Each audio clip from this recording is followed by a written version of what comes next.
It started with coffee. Just an ordinary Sunday morning, sunlight crawling across the kitchen floor, and me sitting at the table in the same chair I'd used since she was a kid. Emily stood by the counter, quiet, her back turned to me. The kettle hissed, the smell of roasted beans filling the silence we hadn't yet named. We'd argued the night before, badly.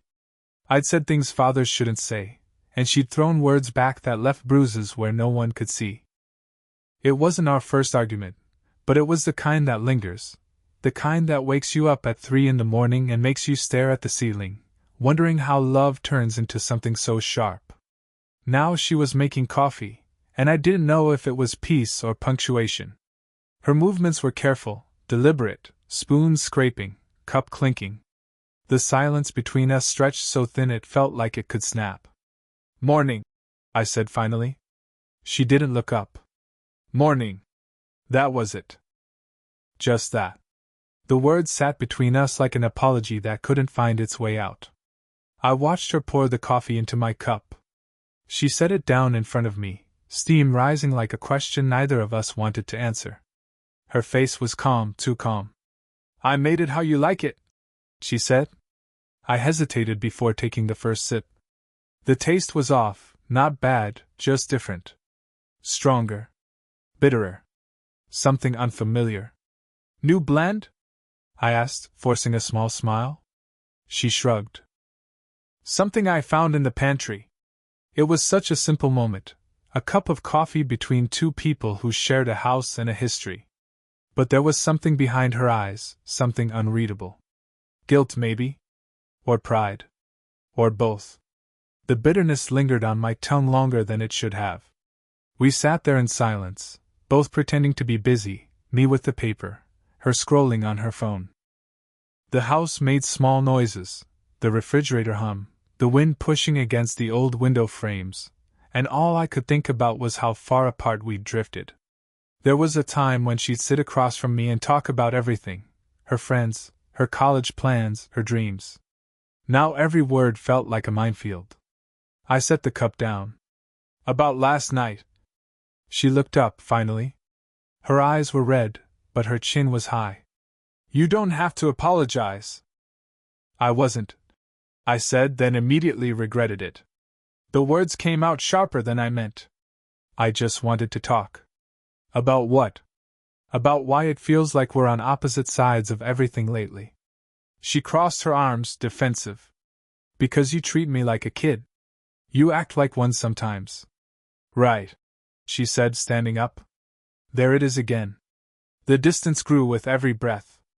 I wanted to take it back, to start over, but pride is a stubborn thing.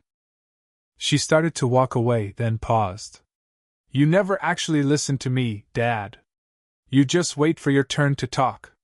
That one landed. After she left the kitchen, I sat there staring at the half-empty cup. The bitterness had settled, stronger now, heavier. I took another sip anyway. It burned a little. On the counter, I noticed something strange, a small, handwritten note folded in half, tucked beside the sugar jar. I almost didn't see it. The handwriting was hers. 3 words. "Now you'll understand." My heart kicked once, hard. I looked back at the cup, still warm, still half full.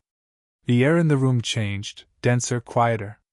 My mind started to race through a dozen possibilities, none of them good. What had she meant? Was it a threat? A test? A cry for help? The taste on my tongue turned metallic. I stood up, the chair scraping against the floor, the sound loud enough to feel. For a long moment, I just stared at that note, the words blurring. Then I whispered, "Emily, what did you do?" I didn't drink another sip after I read that note.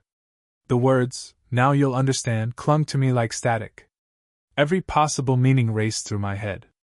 Maybe she'd laced it with something mild, something that wouldn't kill me but would make a point.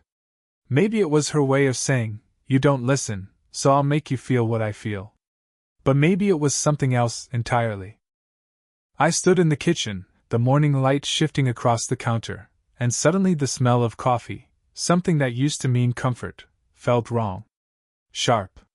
Sour. Heavy. "Emily!" I called. No answer. I walked down the hallway, knocking on her door. Emily, open up. Silence. I pushed it open. Her room was neat, too neat. Bed made, phone missing, her jacket gone. The window cracked just enough for a cold draft to creep in. That's when I saw it, another note, resting on her desk, folded in half like the first one. It read, "You always said I'd dramatize everything. Maybe this will finally feel real to you." The words weren't angry. They were careful. Controlled. That scared me more than shouting ever could. I grabbed my phone and tried to call her. Straight to voicemail. I tried again. And again. The third time, I heard her recorded voice, calm, warm, the version of her that wasn't built from walls. "Hey, it's Em. Leave a message." I hung up without speaking. The coffee cup still sat on the table, a ring of bitterness staining the rim. I touched it, still warm. If this was her way of lashing out, it wasn't random. It was pointed. Calculated. And somewhere deep down, I knew this wasn't about coffee. It was about understanding. For years I told her she overreacted, that heartbreaks were temporary, that anxiety was just stress. That sadness was something people grew out of. I called it teaching her to be strong. What I'd really done was teach her to swallow pain until she didn't know where it ended. I sat down, forcing myself to think. She wasn't the type to hurt me physically. That wasn't her nature. But she was the type to create a lesson. I remembered how her mother used to say, "Emily feels everything 10 times deeper than she should." It used to worry me. Later, it just annoyed me. I thought she'd grow out of it. Instead, she learned to weaponize it, not cruelly, but desperately. An hour passed. Then 2. I called her friends. No one had seen her. I drove around, checking the coffee shop she liked, the park near the river. Nothing. When I came home, the house was darker, heavier, like it was holding its breath. I sat at the kitchen table again, staring at the cold coffee, and for the first time in years I prayed. Not because I thought something terrible had happened, but because I realized something already had, long before today. Around 6 p.m., the front door opened. Emily stepped in, windblown, her eyes red but calm. She looked older, or maybe I was just seeing her clearly for the first time. "Where were you?" I asked, voice shaking. "Out," she said simply. She set her phone on the counter. I turned it off. I tried to control my temper. "You can't disappear like that." I thought. "You thought what?" she interrupted. "That I'd done something crazy? That I poisoned you?" Her words landed like stones. "You left a note," I said. "2 of them." "I know." "Then what the hell did you mean?" She looked at the coffee cup still sitting there. "You drank it, didn't you?" "Some of it." She nodded slowly. "Good." I slammed my palm against the table. "Emily, this isn't a game." Her voice didn't rise. It didn't need to. "It's not a game, Dad. It's a mirror." That stopped me. She took a step closer. "You always tell me I overreact. That I blow things out of proportion. That I should calm down, think logically, stop letting emotions run my life. Because I wanted you to be okay." "No," she snapped for the first time. "You wanted me to be you. Cold. Untouchable. Safe behind silence. You think strength means not feeling." I didn't know what to say. She gestured at the cup. "I made that coffee exactly like you make everything in this house, bitter. No sugar. No softness. Just something to swallow. You said I'd understand life better if I stopped expecting it to taste sweet. So I gave you your own advice." Her eyes filled with tears she refused to let fall. "Now you know what it feels like." I stared at her, the words catching somewhere between shock and shame. "You scared me," I said quietly. "Good," she said, voice trembling. "Because I've been scared for years. Scared that you'd never see me. That you'd look right at me and still see a kid who doesn't know anything." I swallowed hard. "So you decided to teach me a lesson?" She laughed bitterly. Guess I learned from the best. Her words hit harder than any argument we'd ever had. The truth was, I'd been cruel in quiet ways. I never shouted, never hit, never cursed her name. I just withheld warmth, convinced it was discipline. I thought I was raising her to survive a hard world. But in the process, I'd built that hardness inside her. The kind that makes a daughter serve her father a cup of symbolic bitterness, just to make him taste what she lives with every day. For a long time, neither of us spoke. The air between us felt thin, fragile. Finally, she said softly, "When Mom died, you stopped talking. You stopped laughing. You turned everything into a rulebook. I needed a dad, and I got a warden." Her voice cracked on the last word. I didn't know how to be anything else. I admitted. Losing her, it broke something in me. It broke something in me too. She whispered. The difference is, I wasn't allowed to show it. That was the betrayal. Not the coffee. Not the note. The years of silence that taught her that pain wasn't allowed to exist unless it was invisible. I sank into the chair, the guilt pressing down like weight. What do you want from me? She looked at me for a long moment, her face unreadable, then said, "Just honesty. For once. Tell me what you feel, not what you think I should learn from it." No one had ever asked me that before. Not even Laura. I looked down at the coffee, now cold, the surface still and black. "I feel scared," I said finally. "Scared that I don't know how to fix what I broke." She let out a shaky breath. "That's a start." Then she reached across the table, took the cup, and poured it down the sink. "We'll make another one," she said softly. "Together this time. Maybe with a little sugar." That was her truce. Not forgiveness, just permission to try again. As the kettle started to boil, she leaned against the counter, her shoulders trembling but steady. "You know," she said quietly, "I didn't poison it. I just burned the beans. On purpose." "Why?" "To see if you'd notice." I smiled, small, tired, real. "I noticed." She smiled back. "Good." The sound of the kettle whistling filled the room, bright and alive. That night, we didn't fix everything. We didn't even come close. But for the first time, we spoke without armor. And that, I think, was the beginning of our revenge, not against each other, but against the silence that had owned us for too long. That night, after she went to bed, I stayed in the kitchen. The second pot of coffee sat untouched, growing cold in the pot. The smell of it filled the house, sharper than usual, but cleaner somehow. The note, now you'll understand, still lay on the counter, its edges curling from the steam. I picked it up, folded it carefully, and slipped it into my wallet.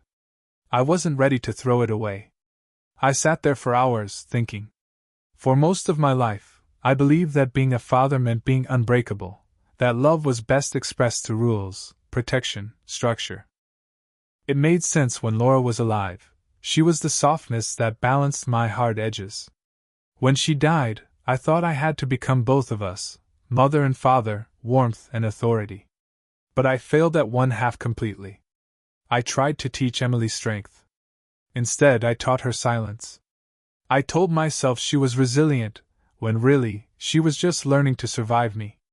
And now she'd finally made me taste it, that bitterness. That quiet, suffocating helplessness. Her revenge wasn't in the coffee. It was in the realization that I'd stopped being someone safe to love. At first, that thought hurt. Then, slowly, it started to steady me. Because once you stop lying to yourself, even pain feels like clarity. So I made a decision. Not to punish her. Not to demand apology. But to answer her test with my own lesson, one built on honesty, not control. If her act was meant to make me understand, then mine would be to show. I'd show her that love could be firm without being cruel. That a man could be strong without being silent. That understanding didn't end when you got the last word, it began when you stopped needing one. But to do that, I had to face my own ghosts first. I walked into my study and opened the drawer I hadn't touched in years, the one where Laura's old journal still sat, filled with notes and sketches and lists of things she wanted to do someday. The first page I opened was dated 3 months before she passed. If Emily ever forgets that she's loved, remind her that silence isn't peace. It's just the absence of connection. Don't let her grow up thinking that quiet equals strength. I sat back and read that line over and over. Laura had known. She always did. I ran a hand over the worn leather cover and whispered, "You were right again." That night, I wrote Emily a letter. Not to lecture, just to tell her the things I'd never said out loud. I told her about the day she was born, how terrified I was holding her, how her tiny fingers had wrapped around mine like she already knew who I was. I told her about the night Laura died, and how I'd promised to keep her safe, even though I didn't know how. I told her that every time I scolded her, it wasn't because I didn't care, it was because I didn't know how to love without trying to control the outcome. It was the hardest thing I'd ever written. Not because it was painful, but because it was honest. When I finished, I placed it in an envelope, sealed it, and left it on the kitchen table with a single sentence on the front. "Read this when you're ready." Then I cleaned the kitchen, washed both mugs, wiped down the counter. I wanted the morning to start without yesterday's ghosts. The next day, I woke up early. For the first time in years, I cooked breakfast, pancakes, eggs, the works. Laura used to say the smell of pancakes made the world forgive itself for a while. When Emily came downstairs, she looked cautious, like she was expecting another fight. "You cooked?" she asked. I smiled. "Don't act so surprised. I used to be decent at it."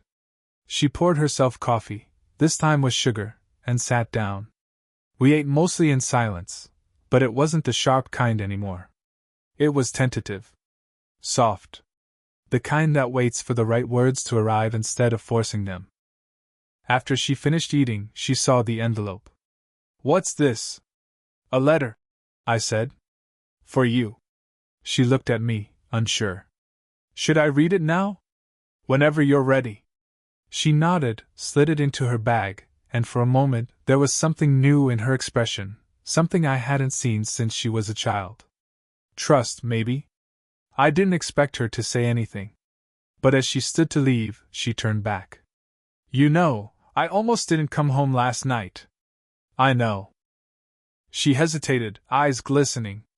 "I didn't really want to hurt you. I just wanted you to feel something. Anything." "I did," I said quietly. "You made me remember how to feel everything." She nodded once, then left for work. When the door closed, I exhaled, not relief exactly, but release. The kind that comes when you realize the war is over, and all that's left is the rebuilding. That evening, when she returned, she didn't say a word. She just handed me the letter back, folded, tear-stained, and hugged me. No apology. No explanation. Just that. And in that silence, something healed. But I wasn't done. My part of the lesson was still unfinished. That weekend, I took her to a small lake outside the city, the one Laura and I used to visit when life got too loud. I told Emily we were going for fresh air, but really, I wanted to give her something. When we got there, I opened the trunk and pulled out an old thermos, the same one I used to take fishing when she was little. I poured 2 cups and handed her one. She smiled, curious. "Coffee?" "Kind of," I said. "Try it." She took a sip and frowned. "It's sweet." "I know. Your mother used to say bitterness was fine in small doses, but life's better when you don't forget the sugar." She smiled at that, a real smile, one that reached her eyes. We sat there by the water, watching the reflection of clouds ripple across the surface. "Dad," she said softly, "I read your letter 3 times. "Yeah?" "The part where you said you didn't know how to love without control, that hit me. Because that's how I've been living too. I just didn't realize it. That's why we're alike," I said. "That's why we fight." She nodded slowly. "Maybe. But I think we're learning." We sat in silence again, but this time it wasn't avoidance. It was rest. As the sun started to dip, she looked at me and said, You know, the coffee that day wasn't really about anger. It was about wanting you to notice how much I'd changed. I nodded. I noticed. She laughed softly. Now you always will. That night, as I lay in bed, I thought about revenge, how it had started as bitterness and turned into understanding. She'd served me a cup meant to make me taste my own neglect. And I'd responded with a cup meant to remind her of her mother's warmth. In the end, either of us won. But maybe that was the point. Because revenge doesn't always end with victory or loss. Sometimes it ends with balance. Two people finally meeting in the middle, each tasting the other's truth, and realizing it's not so different after all. I used to think understanding came like a lightning strike, sudden, blinding, unforgettable. But it doesn't. It comes in small flickers. In the way a familiar word feels different after you've heard it spoken in pain. In the way a cup of coffee can change meaning once you know what it stands for. In the weeks that followed, Emily and I began moving through the house like people relearning the same language. The silences between us weren't dangerous anymore, they were pregnant with attempts. We weren't healed, not yet, but there was a softness where there used to be glass. I started to notice her patterns again, the small things I'd stopped seeing.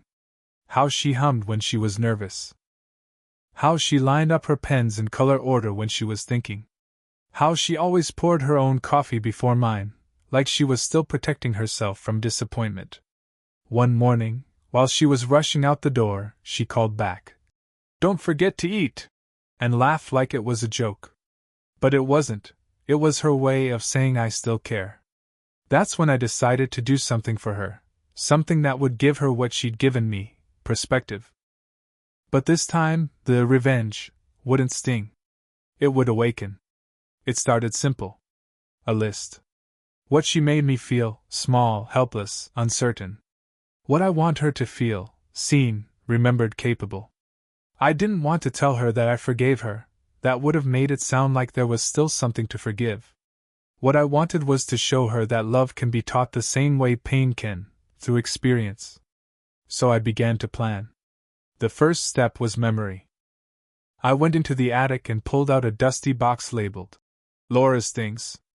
Inside were dozens of old Polaroids, birthdays, trips, messy family moments. I found one of Emily when she was 10, holding a wooden tray with a mug of coffee and a plate of scrambled eggs she'd made for me on Father's Day. Her hair was messy, her smile proud, and the coffee, I remembered, was terrible. She'd spilled half the sugar on the counter and burned the toast, but she'd been so excited that I drank every drop.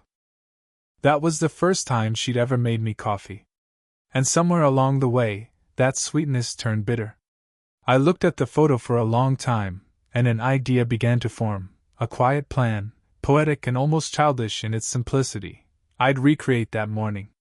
Exactly as it was. The same meal, the same tray, the same mug, the one with the faded print that said "World's Okayest Dad." But this time, she'd be the one sitting at the table. I called in a favor from her old art teacher, Mrs. Harris, who still ran the small gallery downtown. Emily had always admired her but hadn't visited since college. I told Mrs. Harris I wanted to stage something small, a family memory installation. I said, though the truth was it was a single table with 2 chairs and a single Polaroid pinned to the wall. She agreed immediately. Over the next few days, I prepared everything. I restored the old wooden tray with fresh polish. I cleaned the mug, faded but still intact. I found the same brand of coffee we used back then, a cheap tin blend that smelled like mornings before life got complicated. On Saturday morning, I invited Emily to the gallery. "I thought you hated galleries," she said, raising an eyebrow. "I hate bad art," I said. "This one's about family. I thought you might like it." She gave me a look, half suspicion, half curiosity, but she came. When we arrived, the space was mostly empty. Just white walls, sunlight streaming through tall windows, and at the center, the setup, a wooden table, 2 chairs, and that tray with a mug of steaming coffee and scrambled eggs. She froze. "Dad, what is this?" I smiled. "A memory. From the day you made me breakfast when you were 10. Her eyes darted to the Polaroid pinned on the wall above the table. She walked over and touched it gently. You kept this? I kept everything, I said. Her throat worked before she found words. Why now? Because you reminded me what coffee can mean. She turned back to me, eyes glistening. You're serious. I am. Sit down. She hesitated, then did. I pushed the tray toward her. Your turn. She looked confused, then amused. You want me to eat this? No, I said softly. I want you to drink the coffee. She frowned. Why? So you'll know what you gave me that morning all those years ago, what I forgot to tell you. She picked up the mug, sipped, and grimaced. Oh God. This is awful. I laughed. Yeah. It always was. She started to laugh too, small at first, then helplessly. The sound bounced off the white walls, clean and human. When she calmed, I said quietly, Do you know what I tasted that morning? Not bitterness. Love. The kind you can't sweeten or fix. It's clumsy, messy, but it means everything. That's what you gave me when you were a kid. She looked down, eyes shining. And now? No, I said. I want to give it back to you. I reached into my pocket and pulled out a small envelope. Inside was the same note she'd written months ago, now you'll understand, along with a new one I'd added beneath it. I do. And I want you to understand too, you were never the bitter part of my life. You were the reason I kept trying to make it sweet again. Her hand trembled when she took it. Dad, she whispered. Don't say anything, I said. Just know this, you don't have to hurt to be heard. You don't have to prove pain to deserve love. You taught me that by accident. I'm just returning the lesson. She covered her face, shoulders shaking. I moved closer and put a hand on her back, the way Laura used to. It's okay, I said quietly. It's just coffee. She laughed through her tears. You're impossible. I'm learning, I said. We stayed in that gallery long after everyone left. She asked about the old mug, the photo, the tray. I told her stories she didn't remember, filling the spaces between us with old laughter that felt new again. Before we left, she asked, Why go through all this trouble for a cup of coffee? I smiled. Because you once taught me that bitterness has its purpose. I wanted to teach you that sweetness does too. She hugged me then, fiercely, like she was afraid to let go. And for the first time in years I didn't feel like her warden, or her teacher, or her judge. I felt like her father again. When we got home, she made us coffee. 2 cups this time. Equal parts sugar and silence. It tasted perfect. A week after the gallery, the air in the house changed. Not in any dramatic way, no big speeches, no sudden warmth. Just quieter. More deliberate. Like the silence finally meant rest instead of tension. Emily started to linger longer in the kitchen in the mornings. Sometimes she'd hum while making coffee, off-key, the same tune her mother used to hum when she forgot lyrics halfway through a song. It was small, ordinary, and it meant everything. I thought that was the end of it, that the gallery had been the final word in our strange, emotional chess match. But life, as it always does, had one more move left to make. It came on a Thursday evening. I'd spent the day fixing the old fence out back, the kind of quiet task that makes you feel useful again. When I came inside, Emily was sitting at the table, a small box in front of her. Her hands were clasped around it, knuckles pale.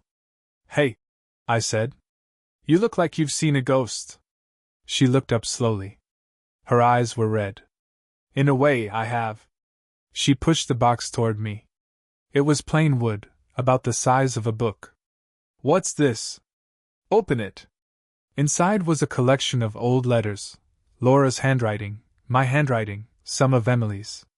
The box was labeled in black ink. Unsent. I felt my throat tighten. Where did you find this? In Mom's old trunk, she said. I was cleaning out the attic, and I found a hidden compartment. These were inside. I lifted one letter. The first was addressed to me. The handwriting was shaky, Laura's last month's. I didn't have to open it to know what it was. I thought I'd read them first, Emily said quietly. But then I didn't. I thought they were for you. I ran my hand over the paper. My name. Her looping L's. The ache of it hit like a delayed heartbeat. Do you want me to read them now? I asked. She nodded, but her face said she wasn't sure. So I opened the first one. Mark, if you're reading this, I guess I didn't get the chance to say all this out loud. Take care of her. Not just the bills, not just the safety.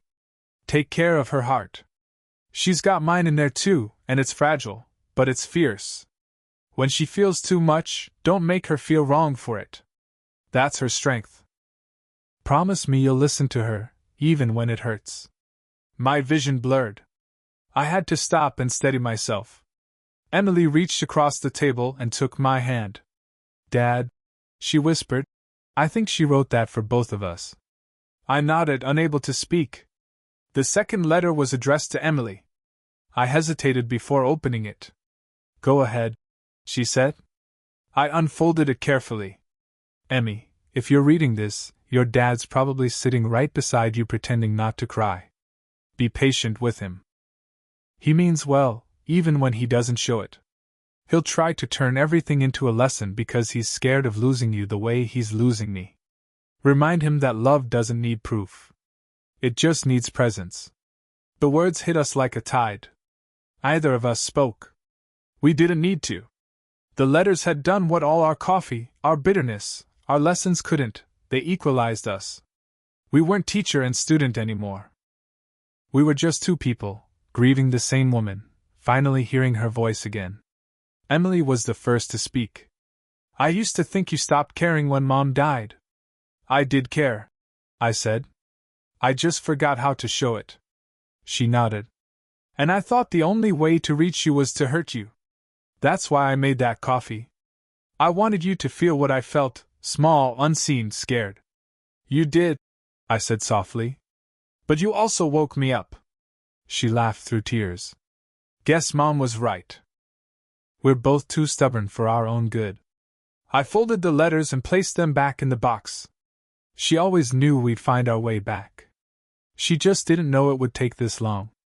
Emily looked down at her hands. You know, I've been thinking about something. About that gallery. What about it? The way you set it up, the old mug, the photo, the tray, it made me feel something I haven't felt in years. Safe. Seen. Like you finally remembered who I was. I smiled faintly. That was the point. She shook her head. No, I mean, I want to do something with it. Expand it. Maybe make it a small exhibition, about connection, about how we communicate through ordinary things. Like coffee. Or letters. Or silence. I blinked. You're serious? Yeah, she said. I've already talked to Mrs. Harris. She said the gallery would host it. I leaned back in my chair, letting it sink in. So this is your turn, huh? She grinned. Guess so.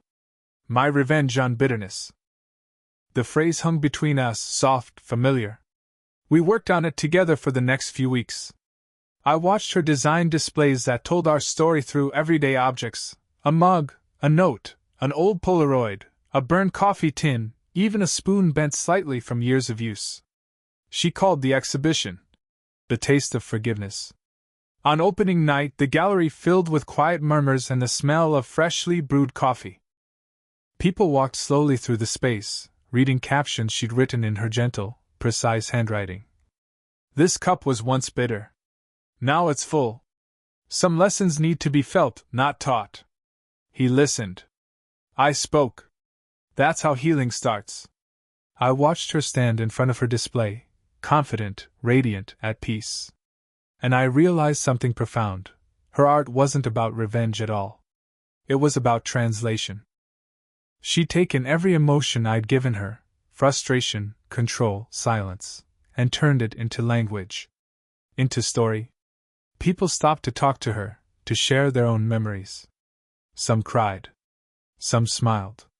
One older woman whispered to me, You must be proud. I am, I said. More than she knows. When the night ended and the crowd thinned out, Emily found me by the window. The city lights flickered on outside, reflections of gold and silver against the glass. You did it, I said. She smiled softly. No. We did. She handed me a cup from the small coffee stand in the corner, part of the exhibit. Try this one. I took a sip. Sweet. Balanced. A hint of cinnamon. What is it? I asked. Mom's recipe, she said quietly. I found it in her old cookbook. She used to make it on her good days. It was perfect. I looked at her, really looked.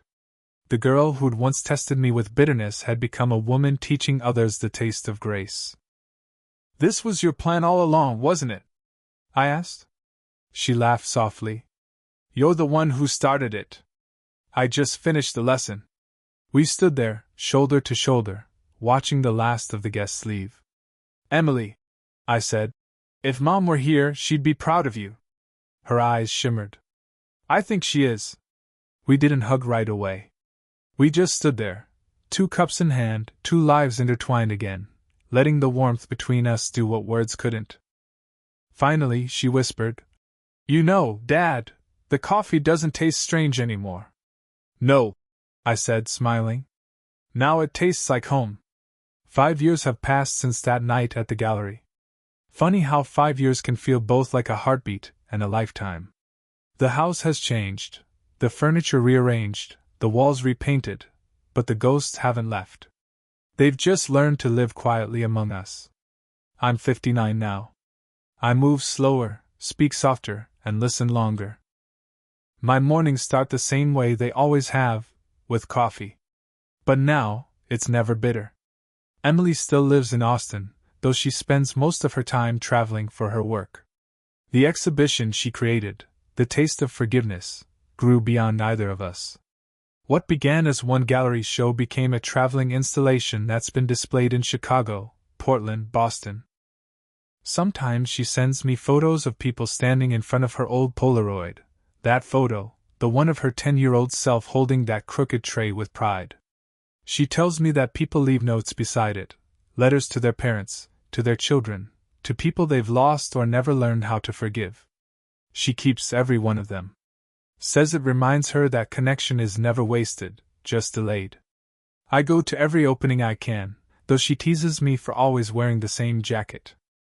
You're part of the exhibit now, she told me once, laughing. The man who learned how to listen. Maybe that's true. I still live in the same house. The same kitchen where everything began, where bitterness turned to understanding. Some mornings, when the light hits the counter just right, I can almost see the ghosts of that moment, me, sitting in silence, her, standing at the stove, back turned, trying to make peace through a cup of something she knew I'd drink. I keep that first note she left me, now you'll understand, in the same wallet pocket where I used to keep Laura's picture. They live side by side now.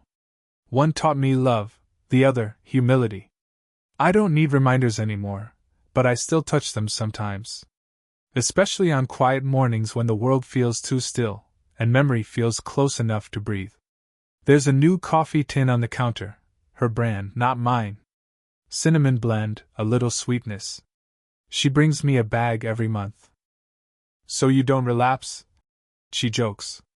We've learned to tease each other gently now. Where there used to be silence, there's laughter. Where there used to be fear, there's ease. She visits every Sunday when she's in town, always the same ritual, 2 cups, 2 chairs, and a story. Last Sunday, she came by with Daniel, the man she's been seeing for 2 years. He's quiet, thoughtful, and loves old music. They make sense together. He listens to her the way I used to listen to Laura, with full attention, like the world narrows down to her voice. When they left, Emily hugged me tighter than usual and said, You're going to be a grandfather. For a moment, I couldn't speak. I just held her, her words sinking in, carrying the weight of everything we'd survived. Later that night, I sat on the porch, coffee in hand, the same chipped mug, world's okayest dad. The cicadas hummed, and the air smelled faintly of rain and soil. I thought about the strange symmetry of life, how something that began with anger could lead to legacy. I imagined a small child running through this house someday, laughter echoing against the walls that once held our arguments. I imagined Emily teaching them how to make coffee, telling them, "Your grandpa likes it sweet now." And maybe one day that child will find the truth box, the one that started it all, now tucked in the closet beneath the stairs. Inside are the letters, the notes, the Polaroid, and a copy of Emily's exhibition booklet. On the inside cover, I've written just one line. "If you ever wonder what forgiveness looks like, pour yourself a cup and listen." I don't think revenge ever really ends. Not the kind we lived, anyway. Because moral revenge, the kind that aims to awaken, not destroy, becomes something larger once it fulfills its purpose. It turns into balance. Into gratitude. That's what happened to us. We stopped fighting to be right and started fighting to understand. I remember the first time I saw Emily host a talk about her work. She stood on stage, confident, composed, addressing a crowd of strangers. She told our story, gently, respectfully, stripped of blame. She spoke about silence, bitterness, and the power of simple acts. She said, "Sometimes love disguises itself as anger. Sometimes it comes in the shape of a burned cup of coffee." The lesson is not to avoid bitterness, but to learn its place, to taste it, to know it, and to never let it define you. The audience applauded. I cried quietly in the back row. Not because I was proud, though I was, but because, for the first time, I heard her speak without fear.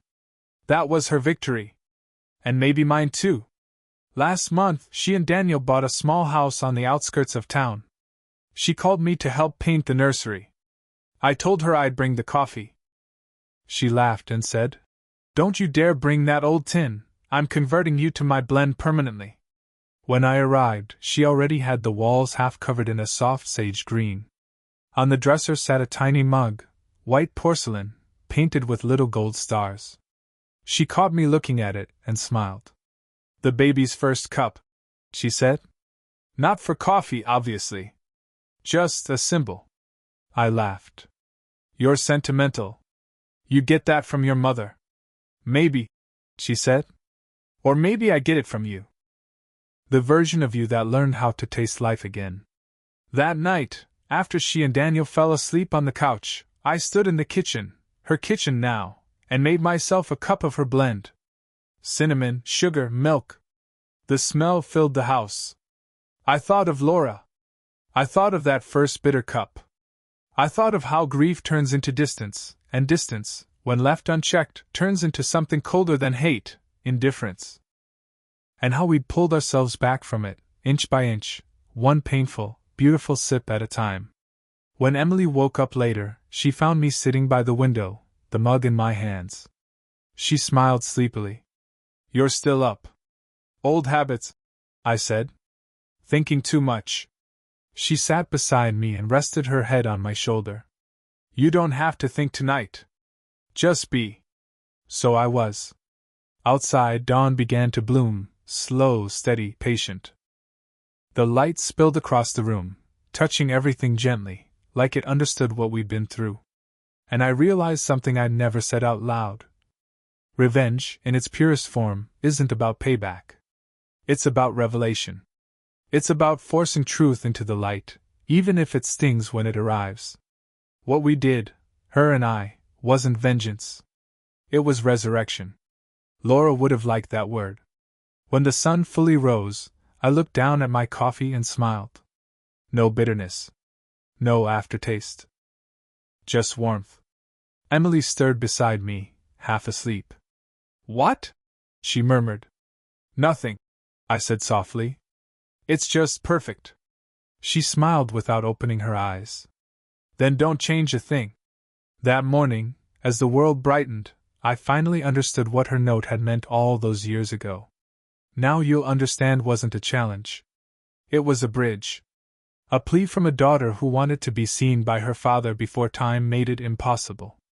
And I had crossed it, clumsy, late, but completely. I took one last sip, set the cup down, and whispered to the empty air, "Laura, we did it!" The coffee cooled on the windowsill as the day began, sunlight catching the rim, steam rising like memory turned into grace. If this story moved you, please support the channel by liking the video, subscribing, and leaving a comment with your thoughts. To continue the journey, click the box on the left for the next story. Thank you for being here.